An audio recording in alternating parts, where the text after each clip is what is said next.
নমস্কার দর্শক বন্ধুরা, এক্সট্রা টাইম বাংলায় আপনাদের সকলকে স্বাগত। এবং জাস্ট আর কিছুক্ষণের অপেক্ষা, তারপরেই কিন্তু কলকাতা নাইট রাইডার্স মুখোমুখি হবে সানরাইজার্স হায়দ্রাবাদের বিরুদ্ধে।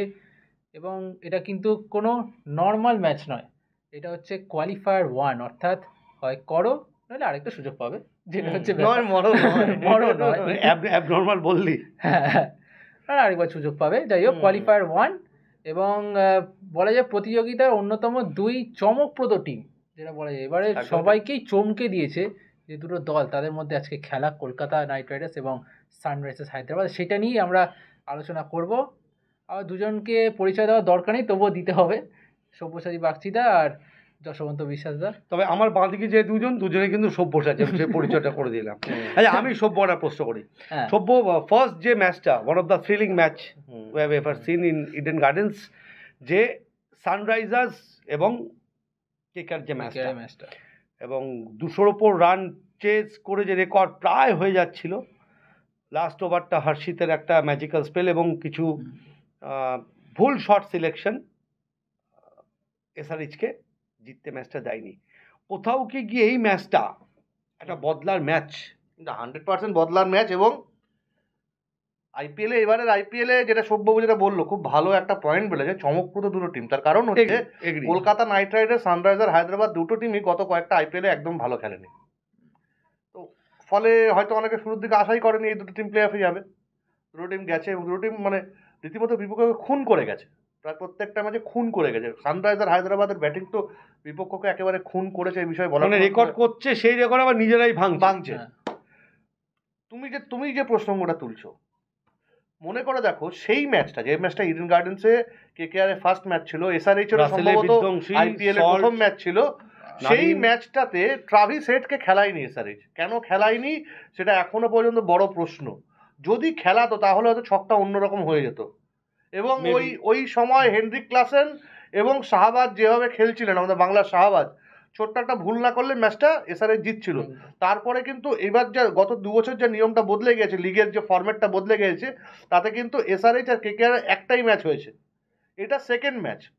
সেই জায়গায় দাঁড়িয়ে আমি সেই জন্য কি বদলার ম্যাচ, দেখো এই বদলার ম্যাচ কিনা এটা কি মাথায় থাকবে? এটা কি ধরো দুই টিম ম্যানেজমেন্টেরই, যে কোনো টিমই দুটো টিমের মধ্যে, এটা তো নতুন করার বড় অপেক্ষা রাখে না তাম্পুদা। যেটা তুমি যেটা ভাবছি, গৌতম গম্ভীর সেটাই ভাবছেন যে এই ম্যাচটা জিততে হবে।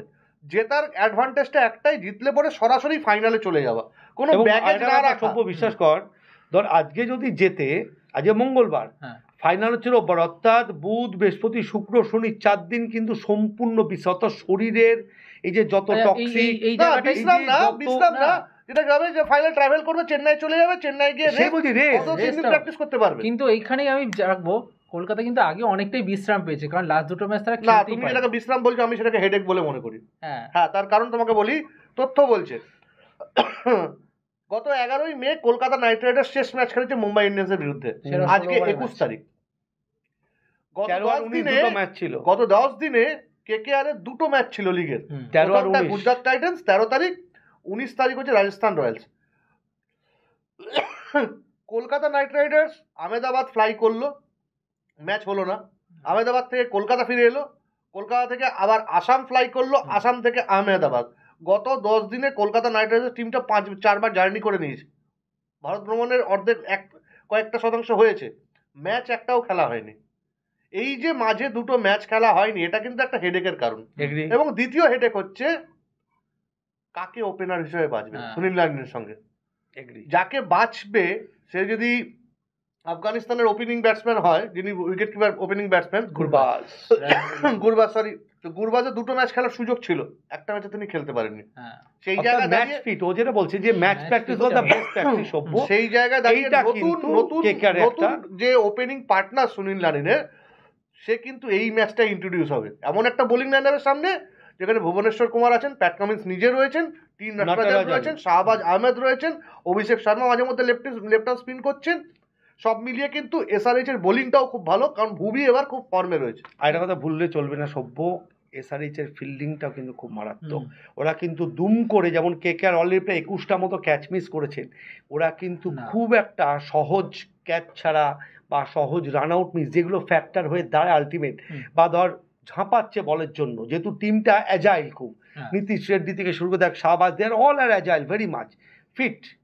সেই জায়গায় দাঁড়িয়ে, এবং ও যেটা বললো, আমি ওর সঙ্গে আরেকটা জিনিস অ্যাড করব, এই যে দুজন অস্ট্রেলিয়ান আছেন টিমটায়, অস্ট্রেলিয়ারা কিন্তু এই কাইন্ড অফ ম্যাচগুলো, অর্থাৎ সেমিফাইনাল শেষ, কারণ সেমিফাইনাল বলতে পারি আজকেরটা বিগ ম্যাচ টেম্পারমেন্ট, যে আজকের ম্যাচটা যে জিতবে সে চলে যাবে, যে হারবে এটা ফরম্যাট, কিন্তু আজ সেই ম্যাচ বলতে পারি এই জাতীয় ম্যাচগুলোতে কিন্তু অস্ট্রেলিয়া ভেরি মাচ অ্যাজাইল, ওরা কিন্তু কি পন্টোস, মানে একটা পাঞ্চের জন্য কিন্তু ওয়েট করবে বক্সিং, যে একটা পাঞ্চে কিন্তু অপোনেন্টকে নক আউট করে দিতে পারে, সেই পাঞ্চটা কিন্তু ওরা জানে। না অবশ্যই তাই। এবং কলকাতার কিন্তু মিচেল স্টার্ক রয়েছে, যে কিন্তু ফর্ম না কলকাতারও নেই বলতে নেই, সুনীল নারিন এখনো পর্যন্ত মিচেল স্টার্ক ভার্সেস যেভাবে বা Mitchell Starc versus Abhishek Sharma interesting দেখাবে, মার্করাম, হেনরিক ক্লাসেন, বা এদের বিরুদ্ধে চারজন ব্যাটারের বিরুদ্ধে সুনীল নারিন এবং বরুণ চক্রবর্তীকে কিভাবে শ্রেয়াস আইয়ার ইউজ করেন, কারণ এই দুজন হচ্ছে টপ ক্লাস পারফর্মার এই মুহূর্তে। এদের মিডল অর্ডারটা দেখ, Heinrich Klaasen, Markram, Samad, Nitish Reddy, they are all good performer, ধারাবাহিকভাবে রান করে যাচ্ছে। আবার তুমি পাশাপাশি মাঠ বড় মাঠ, কেকেআর এর বোলিংটাও কিন্তু ভালো আছে। হ্যাঁ, বৈভব আর হর্ষিত কিন্তু 6 ওভারের মধ্যে এমন দুজন বোলার আনক্যাপড, তারা কিন্তু স্ট্রাইক করছে। না আমার মনে হয় না বৈভব আর হর্ষিত দুজন একসঙ্গে স্টার্ট করে। বৈভব সম্ভবত তোমার হিসাবে আসতে পারে, আমি বলছি এরা খেলেছে, আমি যতগুলো ম্যাচ খেলেছে 6 ওভারের মধ্যে কিন্তু অপোনেন্টকে উইকেটটা নিয়েছে, সেই জায়গায় দাঁড়িয়ে আবার মিডল অর্ডারটা কেকারের দুটো স্পিন 4-4 8 ওভার কিন্তু মারাত্মক। সুনীল নারিনকে যেভাবে কিভাবে সামলান মার্করাম, ক্লাসেন, অভিষেক, ট্রাভিস হেডরা এবং বরুণ যেহেতু সাউথের ছেলে, ও একটু বড় মাঠটা অনেক বেশি স্বাচ্ছন্দ্য, একটু নারিন যেমন বোলিং অ্যাকশনটা চেঞ্জ করে বোলিংয়ের স্পিডটা, কিন্তু বোলিংয়ের লাইন লেন্থটা মারাত্মকটা কাঁটার মতো, কিন্তু বরুণ দেখবে একটু ভার্সেটাইল, ও কিন্তু টপ স্পিনটাও দেয়, একটু ফ্লিপার ওরিয়েন্টেশন আছে, লেগ স্পিনটা কম করে, কিন্তু ভ্যারাইটি আছে, কিন্তু জায়গাটা খুব ভালো এবং উইকেট পেয়ে যাচ্ছে, যেটা সিমে একটা স্পিনার বল করছে, মানে এটা কিন্তু অত সহজ নয় না। তো সেই জায়গায় দাঁড়িয়ে এই 8টা ওভার কিভাবে এই কমলা বাহিনী সামলায় আহমেদাবাদের বড় মাঠটাও ফ্যাক্টর, কিন্তু ছোট মাঠ এক ধরন, তুই মেন্টালি জানিস যে একটু মেরে দিয়ে, কিন্তু বড় মাঠে কিন্তু পার করা ডিফিকাল্ট। এবং এই জায়গাটাই বলবো, এসআরএইচ মিডল অর্ডারটা নিয়ে যখন কথা বললাম, কেকেআর এর মিডল অর্ডারটা নিয়ে একটু কথা কিন্তু বলতে হবে, কারণ শ্রেয়াস আইয়ার, ভেঙ্কটেশ আইয়ার, নীতিশ রানা, এই ত্রয়ী কতটা ভূমিকা। দেখ সব্য, আমি যতটুকু ফলো করেছি থ্রু আউট দ্য আইপিএল এখানে বসে বা বাড়িতে, তাতে কেকেআরের কিন্তু অধিকাংশ ভিতটা গড়ে দিয়ে গেছে দুই প্রারম্ভিক ব্যাটসম্যান সল্ট আর নারিন।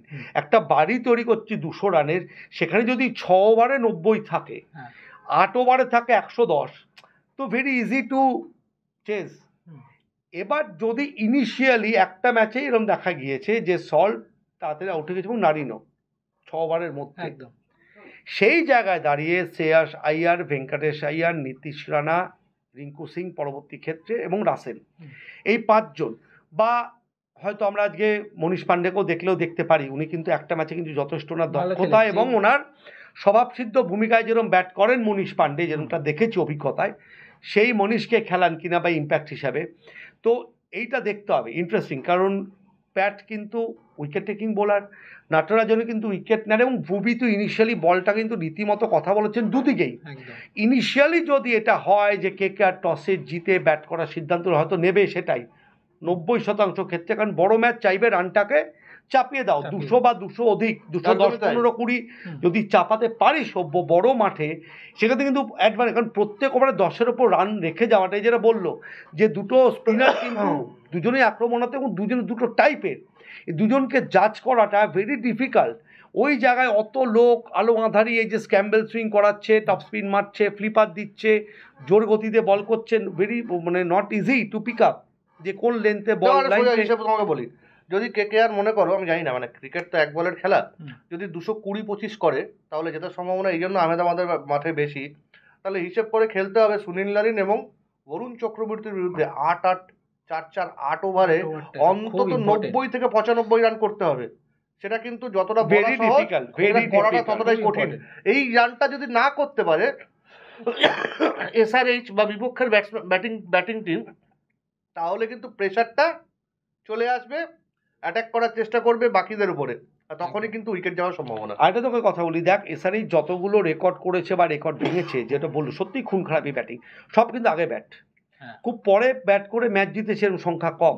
সেই জায়গায় আজকে টস কিন্তু ভেরিফাই, অবশ্যই ফ্যাক্টর। আজকে কিন্তু ট্রাভিস হেড আর অভিষেক শর্মা, এদের যে এত তারকা খচিত batting line up, Klaasen, Samad, আমাদের নীতিশ রেড্ডি, এরা কিন্তু আগে ব্যাট করে যে অ্যাগ্রেশনটা দেখান, যেহেতু ওদের বোলিং লাইন আপ কিন্তু ভেরি ডিসেন্ট, অভিজ্ঞতা এবং স্পিনটা একটু কম ডিপার্টমেন্ট, জোরে বলটা অনেক বেটার।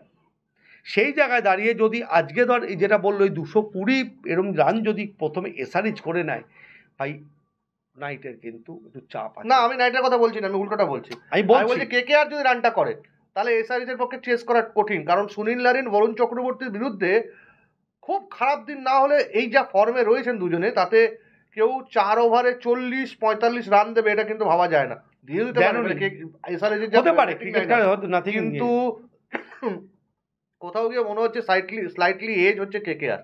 কারণ না গৌতম গম্ভীর কিন্তু সবটা যদি মাথায় রাখবি, এই এসআরএ সেই দল যে 6 ওভারে 120 রান প্রায় করে দিয়েছিল, 100-100-র ওপর মানে পার্টনারশিপ কিন্তু অভিষেক আরও অধিকাংশ ম্যাচেই করেছে। কাজে এই জায়গাটা গৌতম গম্ভীর এবং চান্দ্রকান্ত পন্ডিত দুজন কিন্তু অত্যন্ত ক্ষুরোধার ক্রিকেট মস্তিষ্ক সম্পন্ন ব্যক্তি। They know how to handle মানে দেয়ার বয়েজ, অর্থাৎ কেকেআরকে জানে কেকেআর, এবং কেকেআর জানে ওদের। দেখ এখন এই টেকনোলজির জোরতে কে কী ধরনের শট খেলে, কিন্তু আলটিমেট তুই 22 গজে গিয়ে কী করবি সেটা সম্পূর্ণরূপে বিশ্বাস কর নির্ভর করে হচ্ছে সেই দিনের তার মোটিভেশন, সেই দিনের তার মেন্টাল স্টেবিলিটি লেভেল, এবং সে শট সিলেকশনটা কীরকম করছে। রোহিত শর্মা এক এক সময় স্পিনে যে বলে আউট হয়, সেম ওই বলে কিন্তু ব্যাকফুটে 6 মারে, অর্থাৎ টাইমিংটা সেদিন তোমার তালটা ছন্দটা কিরম আছে, এটাও কিন্তু একটা বড় ব্যাপার। এটা জিনিসটা আমি পড়ছিলাম কিছুক্ষণ আগে, মানে অনুষ্ঠান এই উপরে স্টুডিওতে আসার আগে একটা আর্টিকেল পড়ছিলাম, সেখানে বলছে যে অভিষেক শর্মা এবং ট্রাভিস হেডের বিরুদ্ধে যদি কেকেআর এর বোলিংকে সাকসেসফুল হতে হয়, শুরুটা স্পিনারদের দিয়ে করাও, সুনীল নারিন কিংবা বরুণ চক্রবর্তীকে দিয়ে করাও। তার কারণ হচ্ছে যে এই ট্রাভিস হেড এবং অভিষেক শর্মা কেউ খুব বেশি বরুণ চক্রবর্তী এবং সুনীল নারিনকে খেলেনি। কেন বলতে একবার থামাচ্ছি, এই জায়গা বলটা স্লো বলটা, কারণ পেসকে না খুন করে দেয়, পেসটা বলটা আসে ক্যারি করে নতুন বল, এবং সেই জায়গায় দাঁড়িয়ে ধর যদি বলটা, আমি যেহেতু ধর আমি স্পিন বল করতাম, ধর এই যারা বললো যে স্ক্যাম্বেল বলটা সিমে পড়েছে, যখন লেদারে পড়ে না বলটা একটু অতিরিক্ত স্কিড টাইপের করে, অত কুইক ভেতরে আসে, সেই জায়গায় যদি বরুণ আর নারিনে কথা বলছে, যদি ঠিক লাইন লেন দেখে বলটা করতে পারে, অঘটন কিন্তু ঘটাটা ওটা অস্বাভাবিক নয়। এবং যদি আহমেদাবাদের পিচের কথা বলি, সেখানে কিন্তু মানে খুব বেশি যে রান এরকম নয়, এবং বড় মাঠের একটা বড় ইস্যু, সেখানে যদি কোন স্কোরটা একটা পার স্কোর হতে পারে, কি মনে হয়? পার স্কোরের থেকে বড় কথা হচ্ছে টি-20 ক্রিকেটটা, এটা বিরাট কোহলি দেখিয়ে দিয়েছে চোখে আঙুল দিয়ে। টি-20 ক্রিকেটটা শুধুমাত্র 4-6-এর খেলা নয়, স্ট্রাইক রোটেট করেও খেলতে হবে, এটা এই খেলাটা জানতে হবে।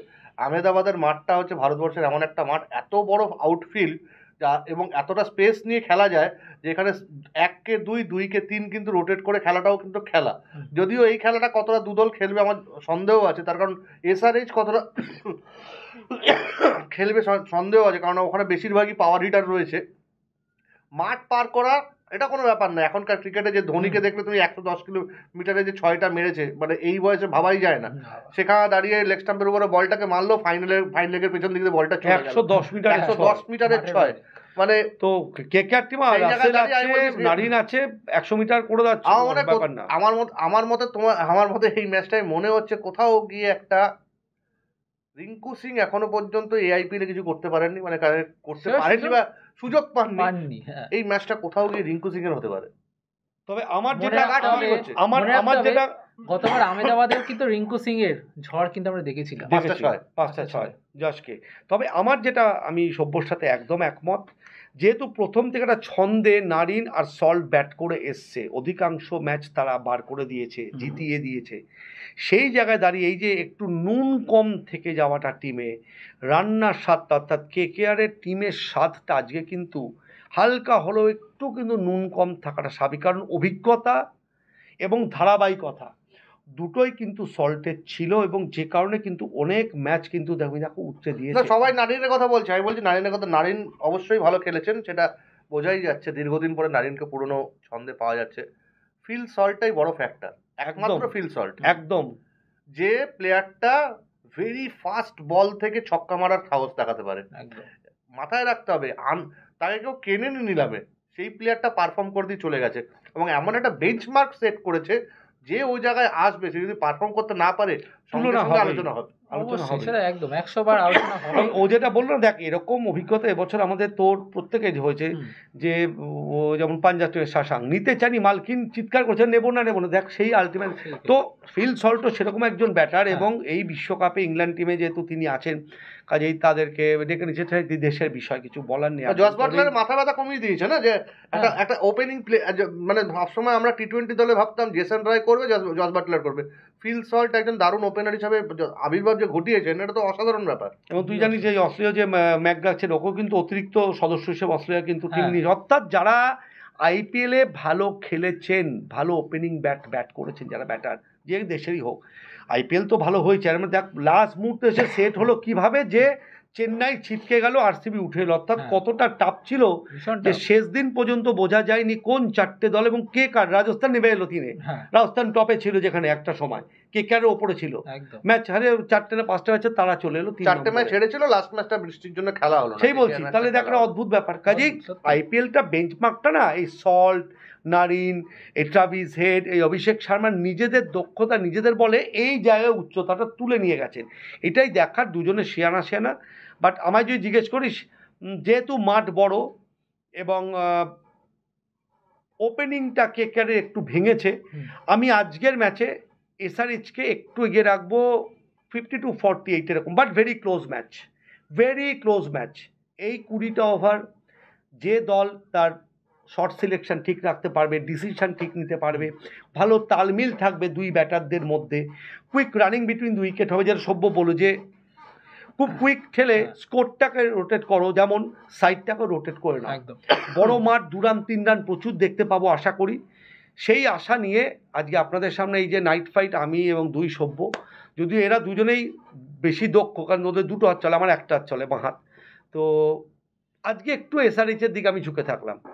আজকে কি 250+ দেখতে পারবো? মানে দর্শকরা তো চাইছে সবসময়, আমি তো চাই ভাই, কারণ এই দুটো টিমই একমাত্র, এদিকে ট্রাভিস হেড, ওদিকে অভিষেক শর্মা, নীতিশ রেড্ডি, যেমন এরকম খুনে ব্যাটার। এদিকে দেখুন গুরবাজ যদি খেলে বা খেলানো হয়, গুরবাজ অত্যন্ত মারকুটে ব্যাটসম্যান। সুনীল নারিন আছেন, তলার দিকে আন্দ্রে রাসেল ঝড় আমরা দেখেছি। এছাড়া আমাদের রিঙ্কু এখনও এই মাঠেই চাইবে ওই ইনিংসটা আবার একটা ফিরিয়ে আনতে বা ওরকম একটা কিছু স্মরণীয় করতে। কাজে সব মিলিয়ে 220-30টা এক্সপেক্ট করতেই পারি। 250 হওয়াকে একটু tough, but 220-30 expected. 220-30 per score তোমার মনে হচ্ছে?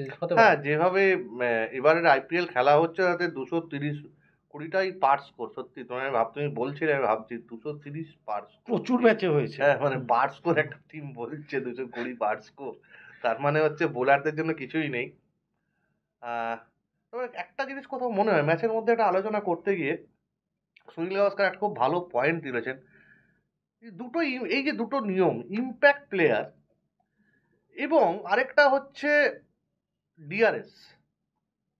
ডিআরএস আম্পায়ার স্কলের ক্ষেত্রে আম্পায়ার স্কলের বিরোধিতা করে আউটের আবেদন হলে পরে সেটার জন্য বিরোধিতা করা হচ্ছে, ঠিক আছে।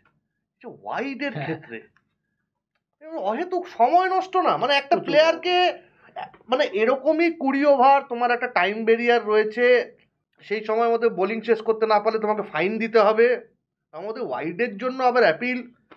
এই ব্যাপারটা তুমি কিরকম ভাবে দেখো? আমি একমত, ওখানে আস্তে আস্তে খেলাটা মনোটোনাস মানে চলে যাচ্ছে। এরপরে আর কি অনফিল্ড আম্পায়ার রাখতে হবে?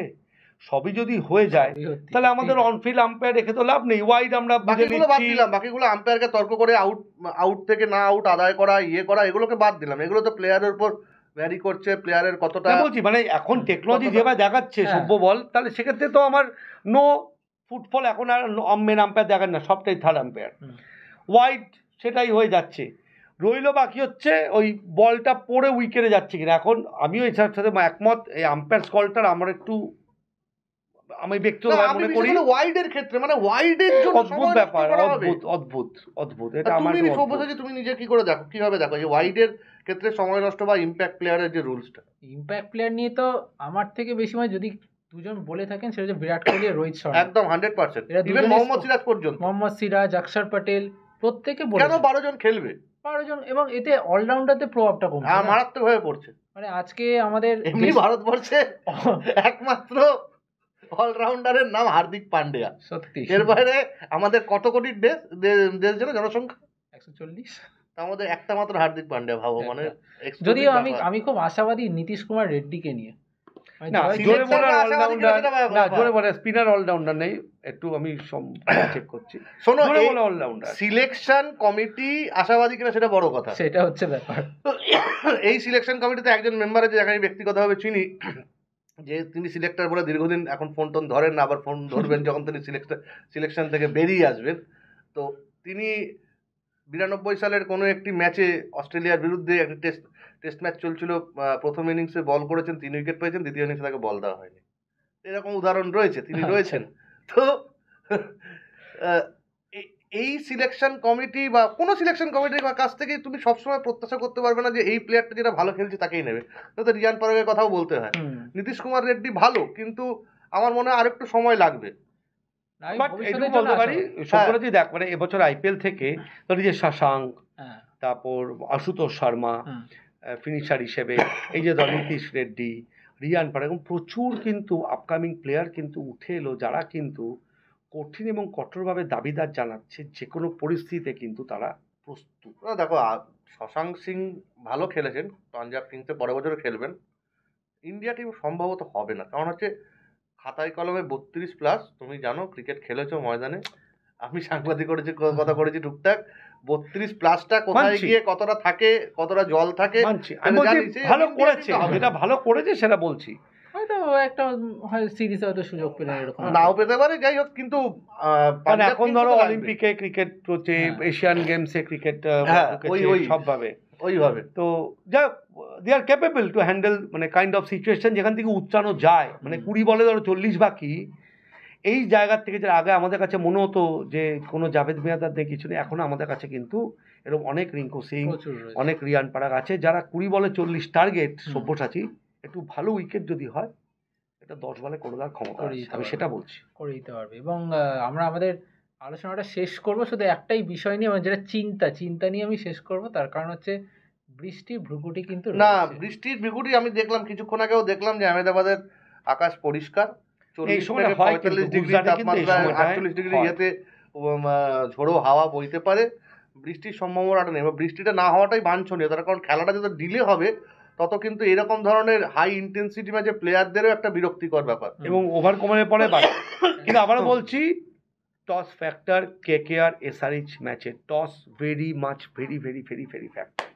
দেখা যাক শেষ, যেটা সিআরসারে কপাল অনেক ক্ষেত্রেই, সেটা বললাম না, সেটা সবাই জানেন। আমরা কেউ দেখুন, আমরা এখানে টসে আর কি করা যাবে, অধিনায়ক টসে কিছু করার নেই, আপনি হেড বললে টেল পড়বে, টেল বললে হেড পড়বে, এবং হেড বললে হেড পড়বে, টেল পড়লে টেল পড়বে। কিন্তু কেকেআর এখনো পর্যন্ত যে ক্রিকেটটা কেটেছে সেই ক্রিকেটটাকে খারুস ক্রিকেট আমরা বলতে পারি।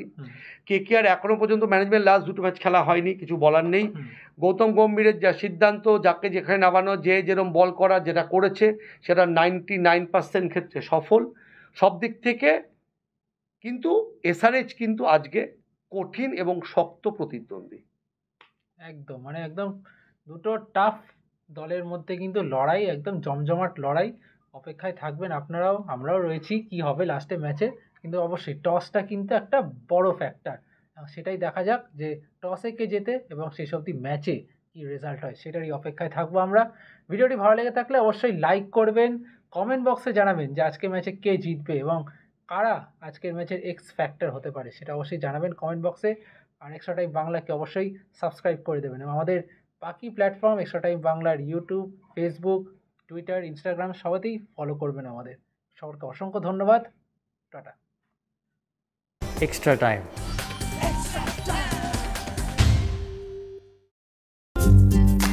লেটেস্ট নিউজ আর এক্সক্লুসিভ ভিডিওর সঙ্গে আপডেট থাকতে এখনই সাবস্ক্রাইব করুন আমাদের ইউটিউব চ্যানেল। বেল আইকনে ক্লিক করতে ভুলবেন না যেন।